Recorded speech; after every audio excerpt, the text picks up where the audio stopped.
This just went live in, I believe, the Korean server, so we unfortunately won't be getting these changes for 2 weeks, but I still think it is nice and important to know about the changes before they happen so you can maybe better prepare. Also be aware that this is translated, so there might be some grammatical issues and things that might not make 100% sense. The Guardian Tales update will be in progress on Friday, September 11th. They have some disclaimers here, read them if you want, but it's nothing very important. And here's a general overview of the update. Guild, Scarecrow improvements, modified subquests, new world content. So we'll have 6 subquests. I'm not sure exactly what they're referring to here, maybe just in general for chapters. And so of course one of the biggest things is a new hero, Succubus Young Gay Bianca, I guess. Well, here it says Succubus Bianca Lee Young. She'll also of course have a dedicated or exclusive weapon, Asoitaroite. Here she is, sort of. I obviously have it kind of small here, but obviously since this is an image, it can't be translated, but I do have a translated image for you a little bit later. So we're just going to quickly kind of scroll through this because we can't read it right now. We will also be getting Empress Aisha's exclusive weapon. This is a 2-star that's currently in the game, Veritas. And yes, finally, we will be getting World 9, which is awesome. There'll be 5 main stages, and as you can see, 6 sub-stages, 1 main quest, 6 sub-quests.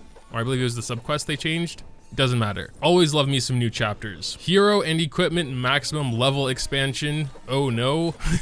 When clearing World 8 Shivering Mountains, the maximum level of the hero is expanded to 66. So I believe that means the level you can get to with just experience alone and no hero crystals is going to be 66. So if you already have like a 66, for example, they should be boosted up to 69. And then the actual cap with hero crystals included will be 71. If I understand everything correctly here. It says the experience required to grow a hero up to level 63 is reduced by 127,000 compared to the previous one. So perhaps, you know, start hoarding a few XP crystals because it's going to be getting reduced. They do say, however, among the heroes you have, the level or experience gauge will slightly increase immediately after the update. Also, the maximum level of equipment is also expanded to 66. Equipment that is level 64 or higher among the equipment you have will immediately increase your level or experience gauge after the update. So again, like Myetinia has a level 66 bow, I believe, so that should get bumped up to 69 as well. Anything PvE related, you know, this should be nice. We'll just get an immediate power spike pretty much. And that's cool. New guild features. You can enter your self-introduction when joining a guild that requires approval. So you can be like, hi, I'm very active, I'm strong, I can do this and this to the Scarecrow, whatever. Notification function is added when joining a new guild member. Recommended guild refresh function is added when searching for guild. Alright, pretty small things there, but welcome nonetheless. Content improvement, arena system improvement, yes, matching improvement. Very, very cool. By increasing the time to match opponents with similar scores to yourself, the probability of matching people with similar scores increases. So we'll have to wait a little longer in between matches, but we'll get like more fair matchups. The probability of rematching with the opponent you met once within a day is very low, which is really nice. I always hesitate going straight back into arena because I feel like I'm going to fight the same guy that just obliterated me, and now I don't really have to worry about that as much. If you win consecutively in the arena, you will receive bonus trophy points. So depending on how many times you win in a row, you'll get more and more points. I have mixed feelings about this because I actually don't want to climb much. I'm already like getting destroyed. That might be there for a reason though, to get the strong players out of the low leagues, you know? That would make sense. But yeah, it scales pretty hard. I mean, just 2 consecutive and you're already getting 30 points instead of 20. They do say here the winning streak trophy bonus only applies to tier 1 gold. I don't know what this means. If it's literally just gold 1 that has this, that would make almost no sense. Or if they mean it's below or above that. I think this is just another translation thing. And if you are already gold 1 or less, you will not drop below that ever again, just regardless, no matter what happens. I mean, at least during the weekly season, you can't drop as soon as you reach in the next tier anyway. At least as far as Platinum 2. That's as far as I've come, and then I lost the match and I didn't lose any points. I stayed in Plat 2. So maybe it changes higher up, but at least for Plat 2, you also don't drop. At the end of the season, I think I will drop back down though. Then we also have network improvement. Network numbers are adjusted to improve overall stability. Your own network value is displayed on the screen. See, I always have like a good network, like at least 2 bars, mostly 3 though. It's just that my opponent constantly has 1 red bar. I don't know what's up with that. Yeah, it says the display of network icons for you and the other party may not be accurate yet. An improvement is being prepared. Okay. Arena stabilization period has been extended by 1 day from 9/9 after update maintenance. And it looks like the people, at least on the Korean server, will be getting 1,500 gems and 35 battle medals as a sort of compensation for this. I don't know if we'll get the same treatment, but we'll see. Guild Scarecrow improvement. That honestly doesn't seem all that exciting, but in the Guild Scarecrow improvement that we introduced in advance, it was confirmed that a problem occurred during the internal test. We asked for your understanding that it was unavoidably not reflected at the time of the update.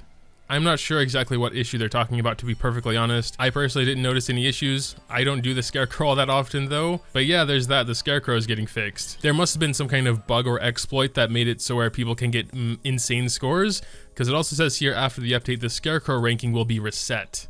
Please note that the following pop-up is exposed when using the Scarecrow after the update. I unfortunately cannot read that, and I do not believe Az shared the translation of this, so I'm going to get my phone out. There's like some kind of Bixby Vision that we can maybe translate this, because I'm actually curious, honestly. It's trying to find a QR code. It's not a QR code. This better be something interesting. I'm downloading a whole app because Bixby Vision isn't acting very nice right now. So it says, the use of the Scarecrow attribute is restricted for separation and updating. We will do our best if we can prepare it in another future. Thank you. Yeah, this might be a Korean only thing, but yeah, we just can't use the Scarecrow. I don't see what the big deal is though. Like, it's just for bragging rights, isn't it? There are no rewards for Scarecrow rankings. Whatever, that's kind of weird. Let's move on. Dungeon Edition, Currency Dungeon Expansion, Gold Experience and Item Dungeon are all going to level 75. You can see that here. Cool. 95% of my stamina is going purely to Evo Stones nowadays though. But yeah, I mean, if it scales like 65 to 70 did, it's not really that big of a deal, honestly, because 65 to 70, there's like not very much difference in terms of drop, but still cool nonetheless that they're adding stages. Also, it seems like Heavenhold Tower is getting stage 49 here. I'm still stuck on 40 personally, but again, nice, new content. Added 3 types of item knowledge collection. Of course, the new items we have here. Aisha's weapon, new succubus Bianca, I guess she's called, her weapon.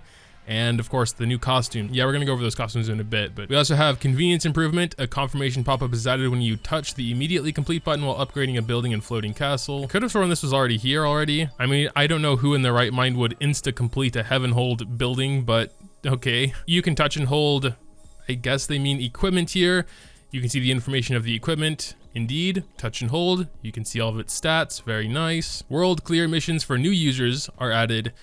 This is something that also kind of confused me. So I remember when I first started playing, we got like a ton of gyms pretty early on, and those missions were like tied to the server time. So new players that started a bit later never got those gyms. So you can see those missions here: World 1 clear, stamina, 500 gyms, 1,000 gyms, 2,000 gyms, and 3,000 gyms for World 5 clear. So a ton of gyms newer players starting like in the last couple of weeks or whatnot or just aren't going to get. But it sounds like they are going to be resetting those missions for accounts created after August 16th. I would assume they're going to do the same thing for NA, and I assume it's going to be 2 weeks later will be the cutoff date for new accounts. It does say here missions will not be created in accounts that have already completed World's Clear missions. So maybe if you like actually started on the 16th in the Korean server and you just didn't have time to clear World 5 on that day, then maybe you will still get the missions. We'll have to wait and see for that. Error correction and improvements. And if this next one means what I think it means, that's awesome.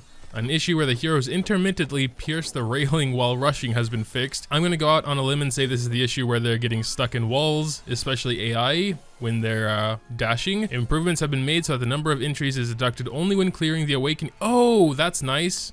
Okay, thank you. So if you have a bad run, you can leave. I did that once and actually lost a ticket. Please do be aware though that if you're playing in the NA server, we do not have this yet, most likely in about 2 weeks. Raid Shadow Clutches. But yeah, now we got new products and store reorganization. I usually laugh at Epic 7 in this section because all their stuff is so overpriced, but Guardian Tales does have some okay deals. I'm not strictly free to play. I would consider myself like a carp, maybe. Unique heroes, unique hero growth package added. Yes, for her. When you pull her, I reckon. Those are very expensive though. Kind of tempting, you know, 400 stones is a lot of stamina, but yeah, still, I think that's a little overpriced as well, those. After 7 days without purchase, you will no longer be exposed to the temptation. And one of the packs I'm hoping is very fairly priced, like $1 or $2. Coffeeholic Stamina Package. This product is sold at all times and you can purchase 500 stamina. Nice. Twice a week though. So since it's only twice a week and it's only 500 stamina, I would hope it's gonna be very cheap. Like, $1 to $2, maybe $3. Stamina is a huge bottleneck. Then of course we have a subscription to the floating cafe, 100 stamina every day for 14 days.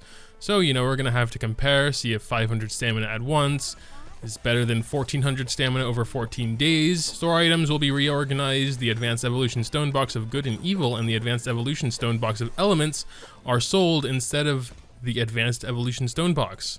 Okay, so I think they're talking about the thing you can buy with 12 star pieces.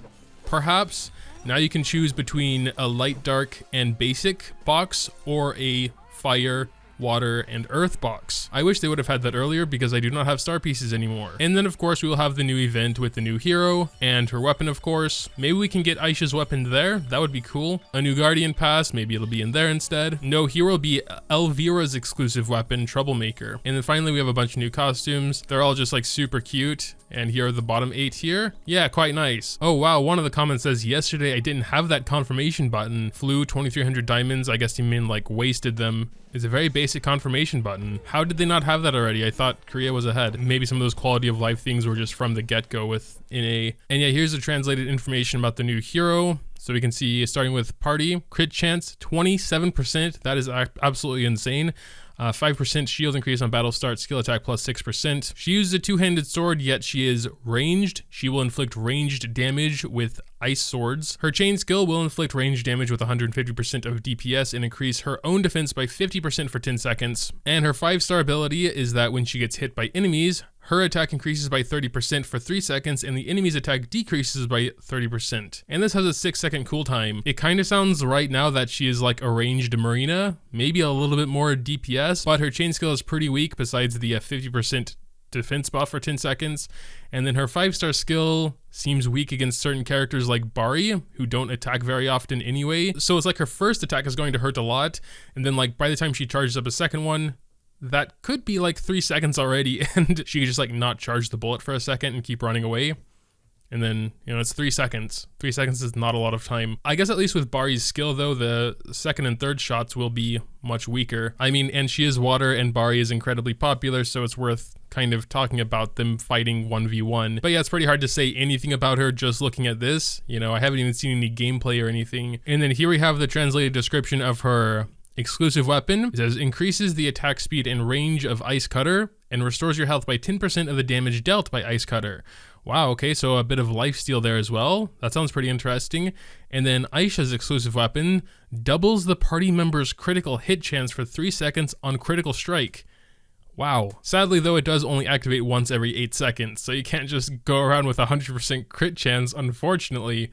That would be cool because like the new unique hero has party 27% crit chance or whatever it was, and then Aisha can double everyone's crit chance. So I mean, even though it's only for 3 seconds on an 8-second cooldown, you could do a lot of damage in those 3 seconds, which is kind of contradictory to what I just said about Bianca's 5-star skill. But in a PvP scenario, I guess it's a little different. I'm more thinking about PvE now, you know, with like team stuff going on. So yeah, thanks to as always, he is like my one source of information, honestly.